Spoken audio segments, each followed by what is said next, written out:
Hi, this is Alex Kantrowitz. I'm the host of Big Technology Podcast, a longtime reporter and an on-air contributor to CNBC. And if you're like me, you're trying to figure out how artificial intelligence is changing the business world and our lives. So each week on Big Technology, I bring on key actors from companies building AI tech and outsiders trying to influence it, asking where this is all going. They come from places like NVIDIA, Microsoft, Amazon, and plenty more. So if you want to be smart with your wallet, your career choices, in meetings with your colleagues, and at dinner parties, listen to Big Technology Podcast wherever you get your podcasts.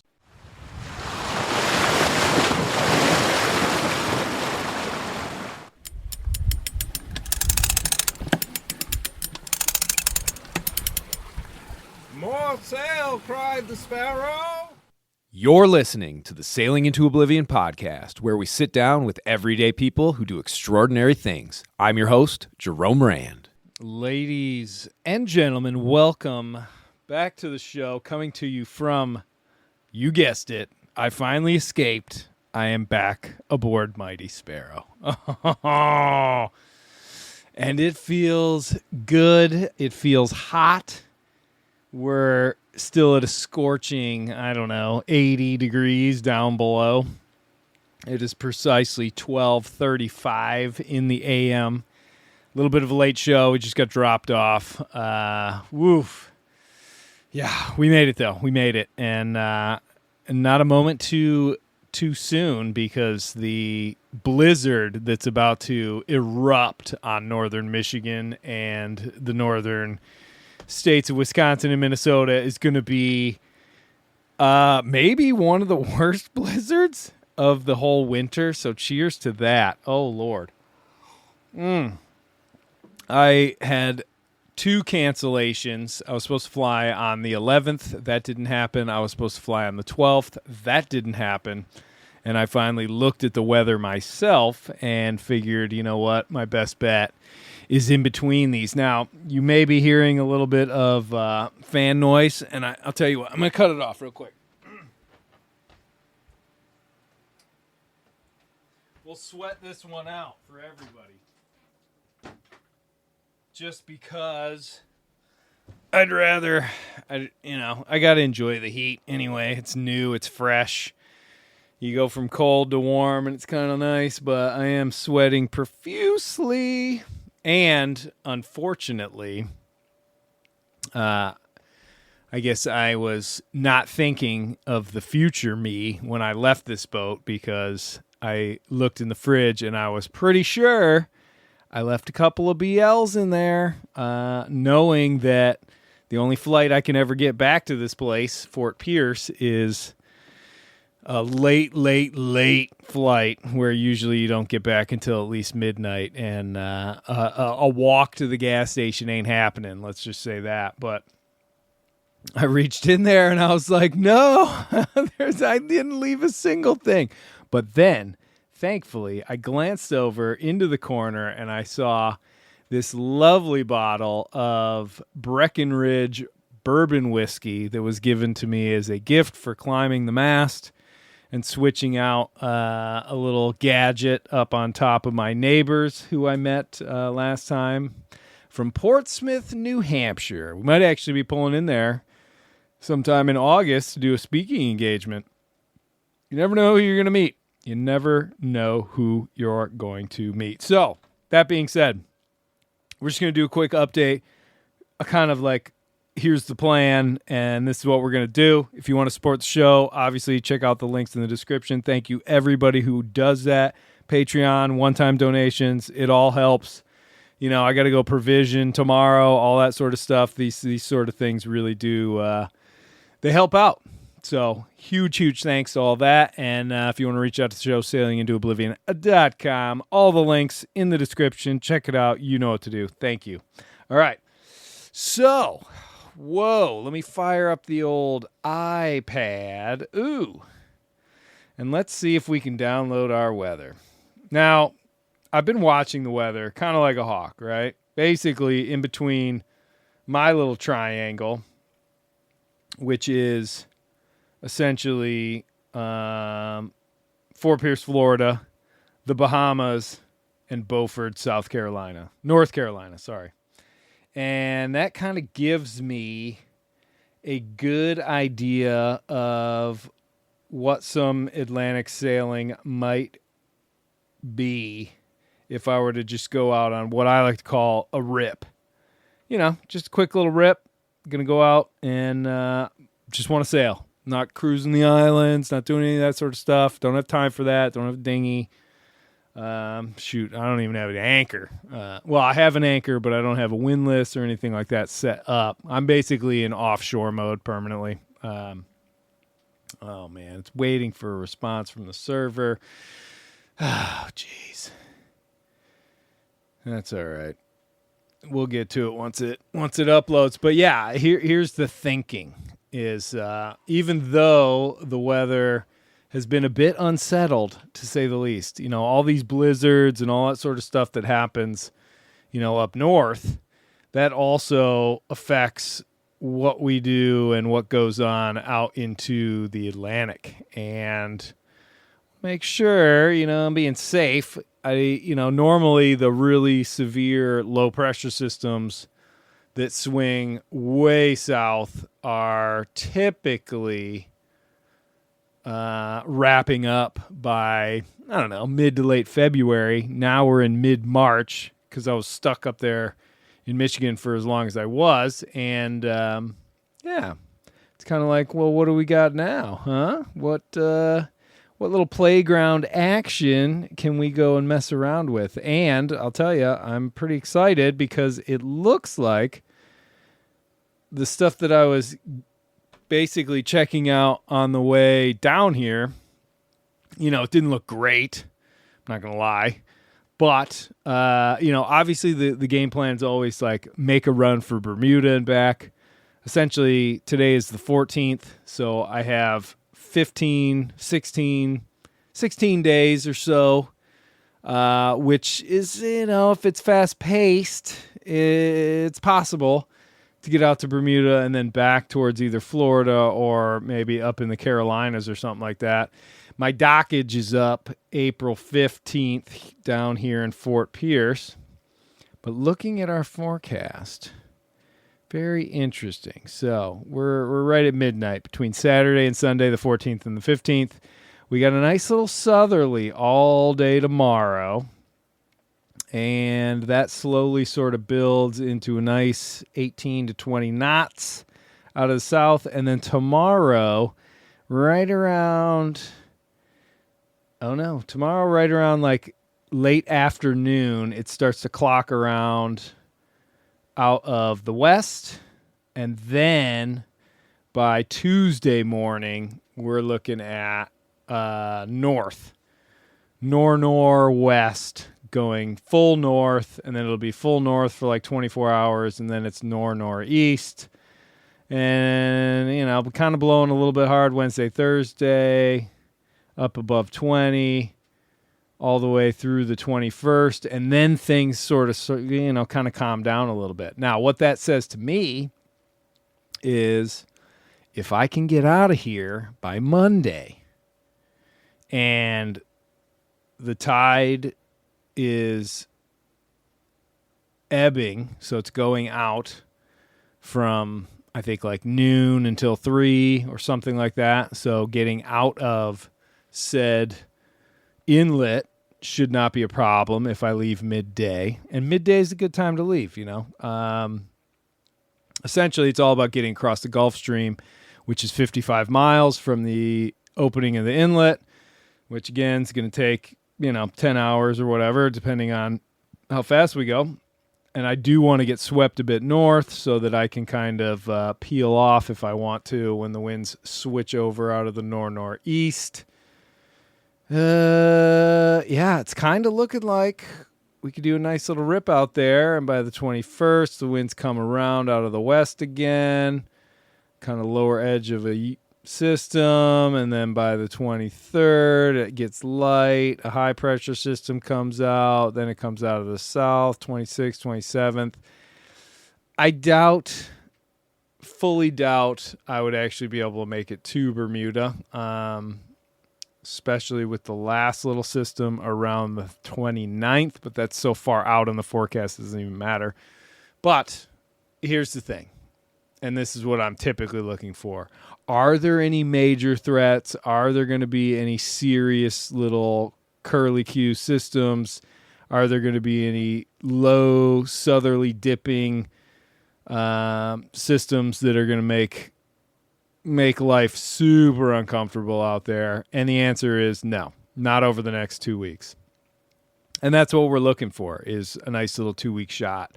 I'd like to be able to go out. I'd like to be able to come back in and then plot and plan to do some trips up and down, north and south, from Florida, maybe up to the Carolinas in early April, and then gear up and get ready to blast off to parts further north for the spring season, because I got to leave the boat in May and June before making the leap up to Cape Cod.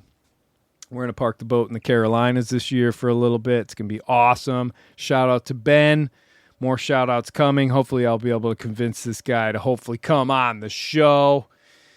He's got his own boat. He's got his own woes, that's for sure. And he's one of the most generous people I know. He's always been hooking up old J-Rome in the past, and I'm super excited to be able to do this again. I don't want to give away the name of exactly where I'm going to be just yet. We'll wait until, the contract is signed, if you will. Whoa, 28 knots, 26 knots. Yeah, that's the only dust up is right around the 29th. But again, yeah, that's too far to even think about it. So, knowing that we have this window. Now, here's the only thing. Let me open that back up.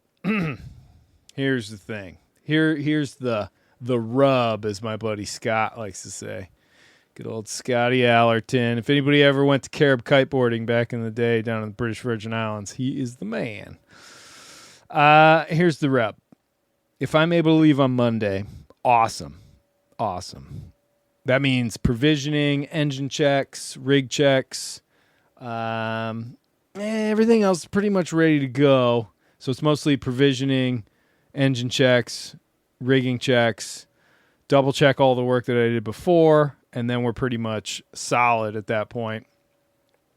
If I cannot get out of here on Monday, well, then I ain't going anywhere, because we got a nice little northerly for all of Tuesday, and then it goes northeast Wednesday, which is going to make the inlet super ugly. And pretty much the inlet's going to be super ugly until basically next Sunday. So we'd be here for 6 days. Now, there are plenty of things. There's always things to be done on the old boat. So there's a lot that can be done. So if I feel like I'm jumping the gun, or the forecast looks a little more dicey than it does, then, yeah, we can push back for a week. I can focus on some other stuff. And, happy to be just down here in the warmth and all of that. But here's the thing.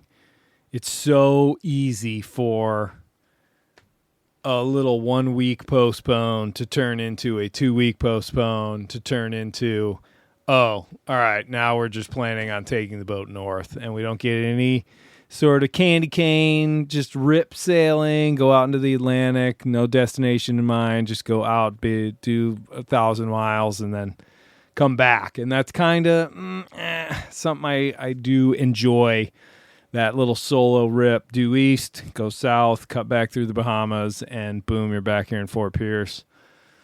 Purification of the soul, if you will. It's much needed at this point. After being hunkered down and indoors and shoveling and plowing snow and just the cabin fever that happens up north, I feel the beckoning freedom of the open ocean calling me. I mean, I'm thinking of just a nice breeze. It's warm, the stars. I think I only saw the stars like 2 or 3 times the whole time I was up there. And I've been up there for nearly a month at this point. So, yeah, as you can imagine, old J-Rome needs to get a little salty out there. And the fact that we got everything fixed up on the boat the last time I was down here, I'm kind of excited to go test it all out and, have some of these things done. So I think the game plan at this point is after I finish this little very short podcast up, we're gonna bang out the list tonight. It's almost 1 a.m, so I do want to get a decent amount of sleep, but it is one of those things where I've been sleeping the sleep of the dead. And so I'm well rested, everybody. Well rested. I've been sleeping in a normal bed with pillows and like a normal mattress and the ability, thankfully, to kind of just roll over in the morning and just go back to sleep without really even a thought, which is going to change very abruptly the minute I untie these lines. Within an hour, I am basically in the ocean getting tossed around again. Yeah, but that's kind of what I'm looking forward to. I need a little bit of punishment. I need a little more of the up and down. I need a little more of the emotional roller coaster to satisfy my soul, I think. I think when things are too steady and too dormant and too quiet and there's no excitement, there's no highs and there's no lows, it's all just right in the middle. Oof, that just eats away at me like a piranha eating a chicken wing. Man, crazy. So we're going to get back into that. So I am really rooting for let's get this done and let's get this going. Now, I will say, if things change and it does not look good, the project outside of just normal checks and things like that is going to be to see if I have enough wire to replace all my lower shrouds. So that'll be kind of an interesting one, and we may end up just doing that when we get back. It's just something I've been wanting to do for a long time, and I haven't really gotten around to it. And they all look good. They've been inspected and everything, but they're in need of replacing. And I do know that I have a good amount of wire here, and it's also something that can be done out at sea if needed. I would much rather do it here on the dock, though. So, and it's not something that I think is an absolute must before I go back out there. So, that being said, like I said, I'm going to just bang out a list, get the priorities, get everything sorted that I need. Ideally, fingers crossed, come Monday, we are setting sail and heading out into the Atlantic. We're going to have, thanks to Joseph, we're going to have not only we're going to have the new mic, which is awesome, but we're also going to have Starlink, I think. I think he's going to sponsor the show for essentially the upcoming sailing month, which means I'm going to be bringing plenty of offshore zany podcasts for everybody to listen to old J-Rome while he's all alone out there on the sea, talking about the hooing and the hawing and the ups and the downs in real time and being able to upload them every single time that I record them. So that's pretty cool as well. And yeah, that's kind of what we're looking at. So we've got this little gift. We've got a month. Let's see what we can do with it. Spring is right around the corner. Summer's coming up. Get those push-ups and sit-ups in because beach season is coming. Oh my gosh, I'm so pasty pale white. It's crazy. It's like my skin hasn't even seen the sun in like a month, which it definitely hasn't. We're going to have to change that. But awesome. That is all I really wanted to do. Again, thanks for listening. This is just an update show, but we are back on Sparrow and we are poised and ready and a little bit enthusiastic about trying to film some stuff dealing with these weather changes, because one of the things on this passage, if it does go off, is that it's going to be like a trip through the variables. Just constant. Every day or two, there's going to be a full-on huge shift in the wind, what the waves are doing, and we're going to try and manage that as best as possible and make it a educational as well as an entertaining video for everybody. Well, we'll see how that goes. I don't want to promise too much, but yeah, we'll see. And we're going to be practicing up honing the skills on the old Celestial, because I do need to teach that to Oliver when I go back out there, which is probably coming up in the next month or so as well. So there's a lot of stuff coming out. We're ready to go full forward on the throttle and get this dormant winter lifestyle behind us and start moving forward. All right, thanks for listening, and until probably tomorrow. Hey, I'm Josh Spiegel, host of the podcast Lunatic in the Newsroom. If you enjoy journalism that drifts into mild panic, wild overthinking, and a guaranteed nervous breakdown, Lunatic in the Newsroom is for you. It's news like you've never heard before. The only newsroom with a panic button. You'll laugh, you'll cry, and gasp in horror as the show spirals completely out of control. It's not just news, it's emotionally unstable. Lunatic in the Newsroom. Listen today. If you like the show, please take a moment to rate, review, and subscribe. It really does help the show to grow. Thank you for listening.